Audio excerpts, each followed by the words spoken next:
Unité,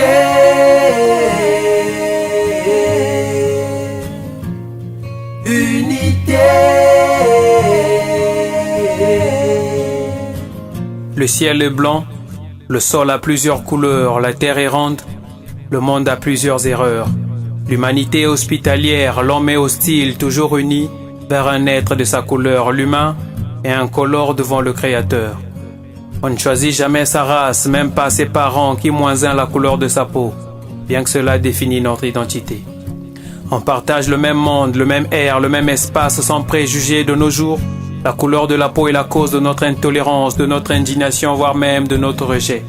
On ignore les fortes valeurs qui nous unissent. S'aimer est une force vacante qui doit nous unir tous, unis comme l'arc-en-ciel, vert, jaune, bleu, rouge, violet, et l'unité que l'arc nous enseigne. Joie, amour, respect et tolérance sont les valeurs de ce monde pour lesquelles on saigne.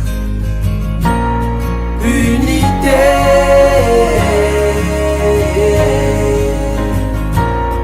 unité.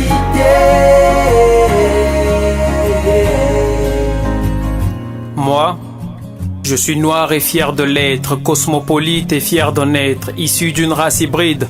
Mon corps et mon sang sont comme ceux de tout citoyen du monde. Demande-moi qui est mon frère devant, un métis, un blanc, un chinois, un noir ou un albinos, je manquerai le choix, bien que le choix de ne pas faire le choix reste un choix. Chez moi, on regarde avec les yeux, on choisit avec le cœur, on travaille avec les mains, on se soutient par amour, issu de la terre, enfant de ce monde et fils d'Afrique. Je suis ceux qui se testent, font le monde pour construire la solidarité. Ceux qui se testent par amour luttent avec la xénophobie comme feu. Nelson Mandela, noir de peau mais blanc de cœur, net sonne son nom pour sa lutte dans ce monde-là. Aujourd'hui, j'ai effleuré la vérité du monde, frotté ma confiance à la vôtre, flirté avec la conscience d'Hitler pour vous dire ces quelques vers qui, de phrase en phrase, forment ce texte qui dissipe nos mots. Alors, note ceci dans le livre de ta mémoire, une note bien saisie sur le lit de ton manoir. Si l'amour est plus fort que la race, notre union est plus forte que la rage de nous diviser.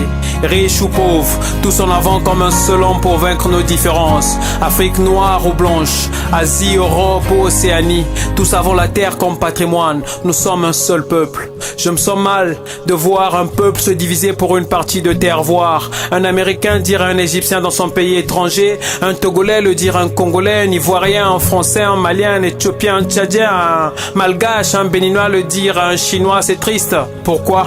Pourquoi plus d'amour à un animal de compagnie qu'à un être humain d'une autre race? Pourquoi? Pourquoi appeler homme de couleur un immigré africain en Occident, un frère européen en Afrique, étranger? Pourquoi? Pourquoi appeler un citoyen du monde expatrié? Pourquoi tant de différences entre frères? Pourquoi se juger sans raison? Nos jours sur terre sont sans raison. Tous condamnés dans ce globe où la seule issue est la mort, combattant pour une même cause afin de vaincre nos différences par amour. Alors, si nos corps ont la même forme, c'est que nos squelettes sont de la même race, notre sang est de la même tribu, nos âmes ont un même Dieu. Nous partageons une même vie, nous sommes un inséparable, tel le sel de la mer, tel le sel de la mer. Unité.